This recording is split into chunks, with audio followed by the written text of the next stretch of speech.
How to beat Pontiff Sulyvahn. Pontiff Sulyvahn is probably the first boss in Dark Souls 3 to really give players a serious challenge, especially if you've been playing these games since the series first started. Just like the Fume Knight from Dark Souls 2, Pontiff Sulyvahn wields 2 swords, 1 magic and 1 fire, and he is absolutely relentless with his combos and attack strings. If you have a shield, I highly recommend getting one with decent stability. A shield with at least 50 stability should be good enough for this fight, because Sulyvahn's attacks are so quick and dangerous. You really need to be on point with your roll timings if you're planning to roll through his moves. With a shield, you'll be much less likely to be punished, though you'll have to pay closer attention to your stamina bar and know when to drop the shield and when to hold it up. Of course, if you have a shield with high magic and fire defense, that will be an added bonus, but you should get by with just a 100% physical resist shield. During the first phase of the fight, Pontiff Sulyvahn will simply attack you with his 2 swords. Most of his attack strings consist of 5 consecutive hits, so be sure to block them when he's near you. His last attack is usually a slower sword thrust,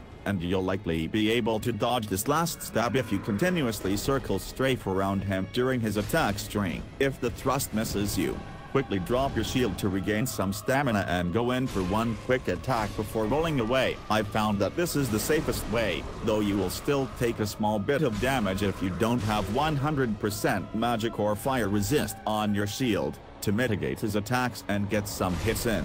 Though it is a bit on the slow side, Pontiff Sulyvahn will occasionally leap up towards you and smash his swords into the ground. When he does this, you'll lose your target lock, so be ready to roll in his direction to dodge the attack. If you're quick enough, you can get in a cheap hit on him when he lands. Once his health is down to 50%, the next phase of the fight begins. At the start of the second phase, he'll thrust his swords into the ground. Be sure to stay away from him, as he'll soon execute an AO attack. When you see him standing in place, summoning a dark cloud behind him, this is a sign that he's summoning a clone to join the fight. This is your best chance to attack him. Once you see him start the summon, quickly lock onto the clone and go in and wail on him. Sulyvahn is completely vulnerable during this process, so try to angle your attacks to hit both the clone and Sulyvahn himself. Your first priority should be taking out the clone, though, as he can deal a lot of extra damage. Both Sulyvahn and the clone can also shoot magic projectiles at you,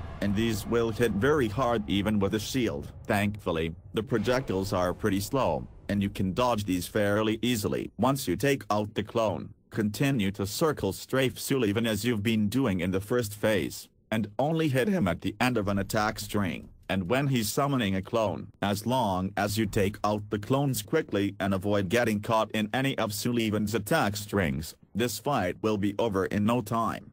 Good luck.